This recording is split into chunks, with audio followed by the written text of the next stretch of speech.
안녕하세요. 사연 읽어드리는 조영임입니다. 오늘은 김영자 할머니께서 보내주신 사연인데요. 제목은 마지막 카세트 테이프입니다. 오늘도 역시 사연을 읽다가 제 눈시울이 붉어졌습니다. 구독과 좋아요는 저희 채널에 큰 힘이 됩니다. 그럼 사연 시작해 볼게요. 안녕하세요. 저는 경기도 안양에 사는 김영자라고 합니다. 이 나이에 라디오에 사연을 보낼 줄은 몰랐는데 며칠 전에 있었던 일을 누군가에게 꼭 말하고 싶어서 용기를 냈습니다. 저는 혼자 사는 게 15년째입니다.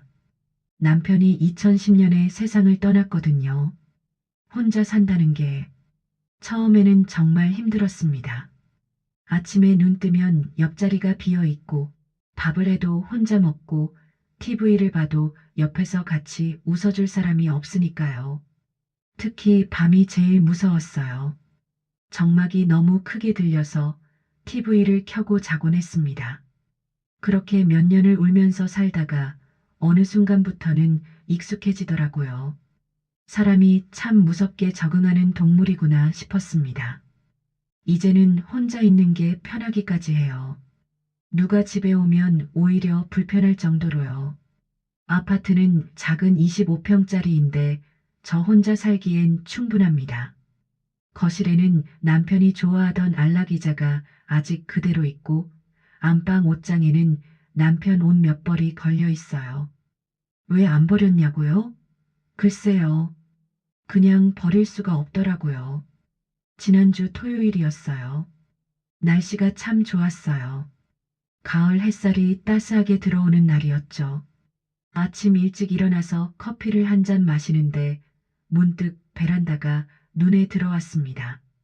베란다에는 몇 년째 손도 안 댄 상자들이 쌓여 있었어요.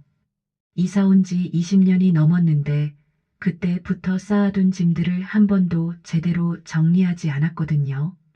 보기만 해도 숨이 막혔습니다. 오늘 정리를 해볼까? 그렇게 마음먹고 베란다 문을 열었습니다. 먼지가 폴폴 날렸어요. 재채기가 나오고 눈도 따갑고 나이 든 사람이 이런 걸 하면 안 되는데 싶었지만 누가 대신 해주는 것도 아니니까요. 상자를 하나씩 열어봤습니다.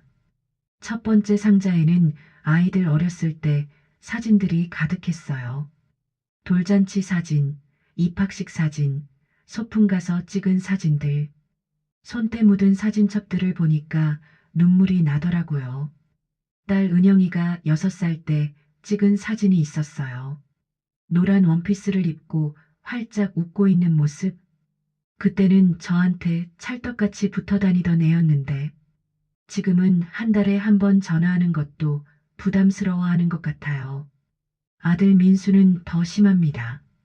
명절에만 겨우 얼굴 보는 수준이에요. 며느리가 싫어한다는 걸 알아요. 시어머니가 너무 간섭한다고 생각하는 것 같더라고요.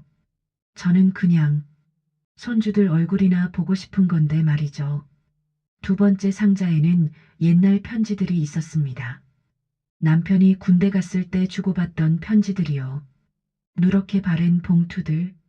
펼쳐보니까 남편의 각진 글씨체가 보였어요. 영자야, 잘 지내지? 나는 여기 훈련소에서 잘 있어. 걱정 마. 딱 그 정도였습니다. 남편은 편지에서도 말이 없었어요. 다른 사람들은 몇 장씩 편지를 쓰는데 남편은 늘 짧게 몇 줄만 적어서 보냈죠. 그때는 속상했는데 지금 보니 그게 그렇게 그립더라고요. 세 번째 상자를 열었을 때는 웃음이 나왔습니다. 남편이 쓰던 물건들이 나왔거든요. 낡은 지갑, 시계, 안경, 손때 묻은 수첩. 남편은 이 수첩에 매일 가계부를 적곤 했어요. 숫자가 빼곡하게 적혀 있었습니다. 쌀값 15,000원, 아이들 학원비 5만원, 영자 치료비 3만원. 치료비라는 글자를 보고 기억이 났습니다. 제가 35쯤 되었을 때 허리를 다쳐서 한동안 병원을 다녔었어요. 그때 남편이 말없이 병원비를 대주고 새벽에 일어나서 애들 도시락까지 싸주곤 했죠. 저는 그때 당연한 거 아니야? 남편이면 그 정도는 해야지 생각했는데 지금 생각해보면 그게 얼마나 고마운 일이었는지 모르겠어요. 그렇게 살다가 2010년 봄이었습니다. 남편이 갑자기 밥맛이 없다고 하더니 속이 더부룩하다고 했어요. 처음엔 과로했나 보다 생각하고 넘어갔는데 한 달이 지나도 나아지지 않았습니다. 병원에 가보라고 했더니 남편은 괜찮아. 조금만 쉬면 되라고만 했어요. 그런데 얼굴이 점점 누렇게 변하고 체중도 빠지는 게 보였습니다. 결국 제가 강제로 병원에 데리고 갔어요. 내시경 검사를 하고 일주일 뒤에 결과가 나왔습니다. 위암. 의사 선생님은 조심스럽게 말했습니다. 수술을 해야 하는데 이미 많이 진행됐습니다. 수술을 한다고 해도 그 뒤의 말은 차마 입 밖으로 내지 못하시더라고요. 병원 복도에 나와서 저는 주저앉았습니다. 남편은 제 옆에 서서 괜찮아. 수술하면 되지라고만 했어요. 그때도 무뚝뚝하게 수술은 4월에 했습니다. 6시간이 넘게 걸렸어요. 수술실 밖에서 기다리는데 시간이 안 가더라고요. 딸 은영이랑 아들 민수도 학교 빠지고 와서 같이 기다렸습니다. 집도하신 교수님이 따로 저를 부르셨습니다. 보호자분, 암이 이미 많이 전이됐습니다. 항암 치료를 해야 하는데 솔직히 말씀드려서 길어야 6개월에서 1년입니다. 그 순간 제 앞이 캄캄해졌어요. 믿기지가 않았어요. 입원실로 돌아왔을 때 남편은 마취에서 깨어나고 있었습니다. 눈을 뜨더니 저를 보고 물 줘라고만 했어요. 저는 물을 떠다 드리면서 울었습니다. 남편은 왜 울어? 수술 잘 됐잖아라고 했죠. 저는 말하지 못했어요. 앞으로 6개월밖에 못 산다는 걸 차마 입이 안 떨어지더라고요. 베란다에서 네 번째 상자를 열었을 때였습니다. 안에 오래된 카세트 오디오가 들어 있었어요. 남편이 살아생전 즐겨 듣던 오디오였습니다. 새벽같이 일어나서 혼자 라디오 듣곤 했죠. 저는 그때 잠기가 밝아서 새벽 5시만 되면 깨곤 했어요. 거실에서 조그맣게 트로트 노래가 들리면 아, 또 저 사람 라디오 들으면서 신문 보고 있구나 싶었죠. 가끔 제가 시끄러워. 볼륨 줄여라고 하면 남편은 아무 말 없이 볼륨을 낮췄습니다. 미안하다는 말도 없었어요. 그냥 묵묵히 낮추기만 했죠. 지금 생각하니 그게 남편의 유일한 취미였던 것 같아요. 새벽에 혼자 라디오 듣고 신문 보고 커피 한 잔 마시는 게 저는 그것도 이해 못했어요. 아침부터 뭐가 그렇게 좋다고 라디오를 들어 싶었거든요. 오디오 옆에 작은 비닐봉투가 있었습니다. 안에 카세트 테이프 몇 개가 들어 있었어요. 플라스틱 케이스가 누렇게 변색돼 있었습니다. 테이프에 붙은 라벨도 글씨가 희미해져서 거의 안 보였어요. 하나씩 꺼내봤습니다. 트로트 모음 7080 가요 클래식. 그런데 마지막 테이프를 꺼냈을 때 손이 멈췄습니다. 그 테이프만 유독 라벨이 깨끗했어요. 그리고 거기에 남편의 손글씨가 또박또박 적혀 있었습니다. 영자에게 2010년 5월. 그 글씨를 보는 순간 심장이 철렁했습니다. 2010년 5월. 그 시기가 언제였는지 저는 너무나 잘 기억합니다. 남편이 위암 진단을 받고 병원을 오가던 때였어요. 항암 치료를 시작해서 많이 힘들어하던 때였습니다. 그 시기에 남편이 저에게 뭔가를 녹음했다고 저는 이 집에 20년이 넘게 살면서 이 테이프의 존재를 전혀 몰랐습니다. 남편은 왜 이걸 제게 주지 않았을까요? 아니, 혹시 주려고 했는데 그러지 못하고 돌아가신 걸까요? 손이 떨렸습니다. 테이프를 쥔 손에서 땀이 났어요. 남편은 평생 말이 없는 사람이었습니다.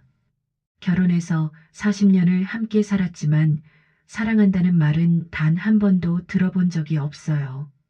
생일이나 기념일에도 특별한 말은 없었고 그저 묵묵히 생활비를 벌어오고 집에 돌아오면 신문을 보거나 라디오를 듣는 게 전부였습니다.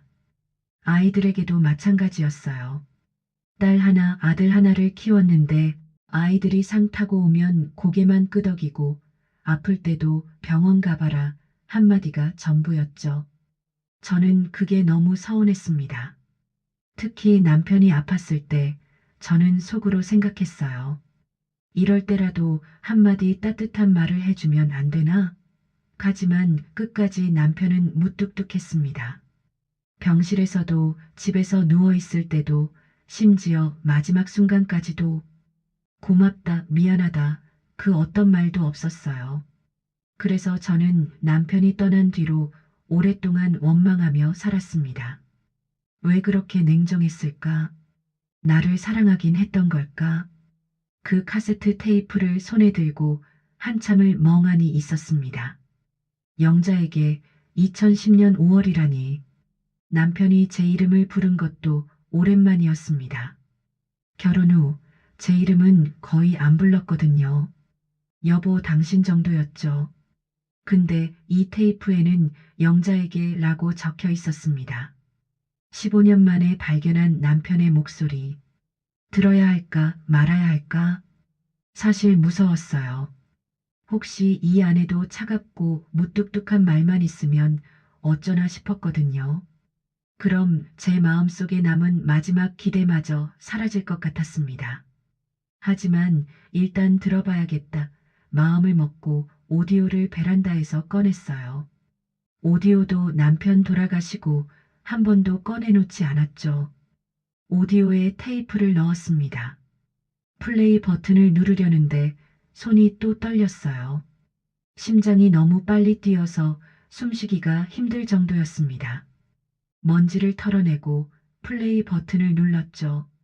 지지직 지지직 오래된 테이프 특유의 잡음이 들렸습니다. 한참을 기다렸어요. 아무 소리도 안 나와서 혹시 빈 테이프인가 생각하는 순간 여보, 영자야. 그 목소리가 들렸습니다. 그 순간 저는 소파에서 바닥으로 미끄러져 내려앉았습니다. 남편의 목소리였어요. 15년 전 그 목소리. 쉰 듯하면서도 조심스럽고 떨리는 제가 한 번도 들어본 적 없는 톤이었습니다. 가슴이 무너지는 것 같았어요. 영자야. 이렇게 녹음하는 게 참 어색하네. 평생 입이 무거워서 마음을 말로 표현하는 게 서툴렀어. 지금도 이 기계 앞에서 혼자 중얼거리는 게 우스워. 근데 이제 시간이 얼마 안 남은 것 같아. 의사 선생님 말로는 길어야 몇 달이래. 그래서 용기 내봐. 당신한테 하고 싶었던 말들을. 그때 테이프에서 기침 소리가 들렸어요. 남편이 아팠던 그때의 기침. 듣는 순간 15년 전 그 밤들이 떠올랐습니다. 잠도 제대로 못 자고 기침하던 남편을 옆에서 지켜보던 그 시간들이요. 영자야, 내가 말로는 못했지만 당신 덕분에 내 인생이 행복했어. 정말이야.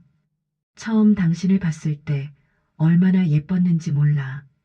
당신 하얀 블라우스 입고 와서 수줍어하면서 고개도 제대로 못 들던 거 기억나? 나는 그때 첫눈에 반했어. 근데 말을 못하겠더라고. 중매쟁이 아주머니가 뭐라 뭐라 하는데 나는 당신 얼굴만 보고 있었어. 결혼하고 나서도 당신은 늘 예뻤어. 아침에 부엌에서 밥하는 모습, 빨래, 너는 모습, 아이들 재우고 거실에서 뜨개질하던 모습, 다 예뻤어. 근데 나는 한 번도 그 말을 못했어. 예쁘다는 말. 왜 그랬을까? 부끄러워서 그랬나 봐. 당신은 늘 나를 믿어줬어. 결혼하고 3년 됐을 때 내가 친구 보증 잘못 써서 빚더미에 앉았잖아. 그때 집도 빼앗기고 전세방으로 이사 가고 당신이 얼마나 힘들었겠어. 근데 당신은 한마디 불평도 안 했어. 대신 새벽같이 일어나서 김밥 싸서 시장에 나가 팔았지.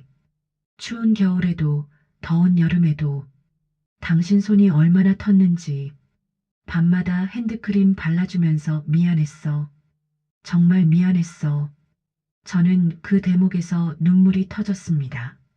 그때 제가 김밥 장사했던 걸 남편이 기억하고 있었다는 게 제가 잠들었을 때 손에 크림을 발라주면서 속으로 미안하다고 말했다는 게 저는 몰랐어요. 남편이 그런 마음이었다는 걸 전혀 몰랐습니다. 영자야, 나는 말주변이 없어서가 아니었어. 부끄러워서 그랬어. 고맙다는 말, 사랑한다는 말을 하려고 하면 목이 막히더라고. 창피하고 쑥스럽고 그냥 부끄러웠어. 대신 매일 집에 일찍 들어오려고 했고 당신이 좋아하는 꽃을 식탁에 슬쩍 올려두곤 했지. 기억나? 봄마다 개나리 한 다발씩? 나는 당신이 좋아할까봐 매년 챙겼어.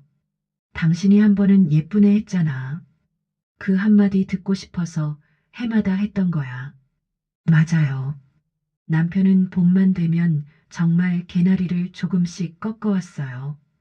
아무 말 없이 부엌 식탁에 툭 놓고 가곤 했죠. 저는 그게 그냥 지나가다 딴 거라고만 생각했는데 그게 남편 나름의 사랑 표현이었던 거예요. 아이들한테도 못난 아버지였어. 딸애가 학교에서 상 타고 왔을 때 내가 얼마나 뿌듯했는지 몰라. 근데 그냥 고개만 끄덕였지. 아들놈이 군대 가던 날도 울컥했는데 참았어. 남자가 눈물 보이면 안 된다고 배웠거든. 영자야, 미안해. 당신한테, 우리 애들한테.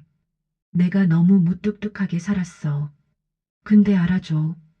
내 마음속에는 늘 당신들이 있었어. 매일매일이 선물이었어. 당신이 아침마다 차려준 밥 한 끼, 저녁에 불 켜진 우리 집 창문. 그게 내 인생 전부였어.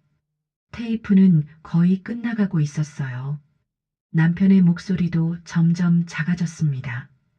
영자야, 내가 떠나고 나면 당신 혼자 남겠지. 그게 제일 걱정이야. 당신 외로움 많이 타잖아. 누가 옆에서 챙겨줄 사람이 있으면 좋을 텐데. 부탁이 하나 있어. 우리 딸 은영이한테 너무 서운하게 굴지 마. 나도 알아. 딸애가 결혼하고 나서 당신이 섭섭해했던 거. 명절에도 잘 안 오고 전화도 뜸하다고 속상해했잖아. 근데 영자야, 은영이도 바빠. 애들 키우고 직장 다니고 우리도 젊었을 때 그랬잖아. 부모님한테 자주 못 갔잖아. 딸한테 연락해. 보고 싶다고 말해. 당신도 나처럼 참지 말고 말로 해. 안 그러면 서로 멀어져. 나처럼 후회하지 말고. 그 말을 듣는 순간 가슴이 찢어지는 것 같았습니다. 남편 말이 맞았어요. 저는 딸과 몇 년째 제대로 된 대화를 못하고 있었거든요. 딸이 전화하면 바쁘지? 끊어 하면서 제가 먼저 전화를 끊고 명절에 안 오면 며칠씩 토라져 있었어요. 하지만 그건 제가 서운해서가 아니라 사실은 딸이 보고 싶어서였어요. 그걸 말로 못했던 거예요. 남편처럼 민수한테도 잘해줘. 민수는 겉으로는 무뚝뚝해 보이지만 속은 여린 애야. 나를 닮아서 그래. 말로 표현을 못하는 거지. 마음은 다 있어. 며느리가 좀 까다로운 건 나도 알아. 근데 참아줘. 며느리도 며느리 나름대로 힘들 거야. 당신이 먼저 손 내밀어줘. 그럼 며느리도 마음 열 거야. 그리고 혼자 있어도 건강 챙기고 밥 잘 챙겨 먹고 아프면 병원 가고 약속해줘. 남편의 목소리가 더 떨렸습니다. 울고 있는 것 같았어요. 평생 고마웠어, 영자야. 당신 만나서 정말 행복했어. 다음 생에도 당신을 만날 수 있으면 좋겠어. 그때는 꼭 말할게. 사랑한다고. 사랑해, 영자야. 거기서 녹음이 끝났습니다. 저는 바닥에 주저앉아서 한참을 울었어요. 아무도 없는 집에서 혼자 엉엉 울었습니다. 15년 만에 들은 남편의 사랑해라는 말. 왜 진작 이 테이프를 찾지 못했을까? 왜 남편은 이걸 직접 제게 주지 않았을까? 여러 생각이 들었지만 결국 이해했어요. 남편도 저처럼 부끄러웠던 거예요. 살아서는 도저히 할 수 없는 말을 떠나고 나서 전하고 싶었던 거죠. 그날 밤 저는 떨리는 손으로 휴대전화를 들었습니다. 딸의 번호를 눌렀어요. 여보세요, 엄마? 딸의 목소리가 들렸습니다. 그 순간 눈물이 또 났어요. 은영아, 엄마 무슨 일이에요? 왜 울어요? 아니야. 그냥 보고 싶어서. 전화기 너머로 딸이 숨을 멈추는 소리가 들렸습니다. 엄마, 저도 보고 싶었어요. 우리는 그날 1시간 넘게 통화했어요. 이렇게 긴 통화는 정말 오랜만이었습니다. 은영이는 사실 명절마다 오고 싶었는데 제가 차갑게 대하는 것 같아서 부담스러웠대요. 전화하고 싶었는데 제가 바쁘지? 라며 먼저 끊는 게 오지 말라는 뜻인 줄 알았대요. 우리는 서로 오해하고 있었던 거예요. 둘 다 보고 싶었는데 말을 안 해서 몰랐던 거죠. 엄마, 다음 주 토요일에 갈게요. 애들이랑 같이요. 그래. 엄마가 맛있는 거 해줄게. 엄마, 사랑해요.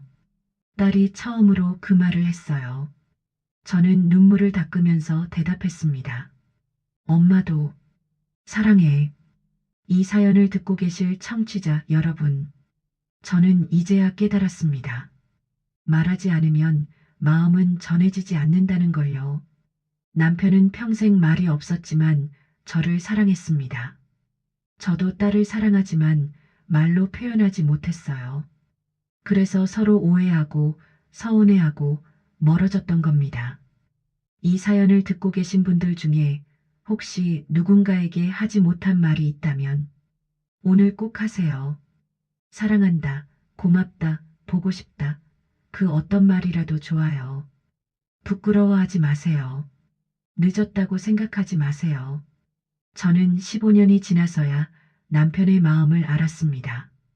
그 세월이 너무 아깝습니다. 다음 주에 딸이 아이들을 데리고 집에 온대요. 저는 그때 딸을 꼭 안아주려고 합니다. 그리고 말할 거예요. 사랑한다고, 보고 싶었다고. 남편이 못다한 그 말을 이제는 제가 먼저 하려고 합니다. 그리고 남편 테이프는 제 보물 1호가 되었습니다. 가끔 꺼내서 들어요. 그러면 남편이 옆에 있는 것 같거든요. 사랑해, 영자야. 그 말이 들릴 때마다 저도 대답합니다. 나도 사랑했어요, 여보. 고마웠어요. 긴 사연 읽어주셔서 감사합니다.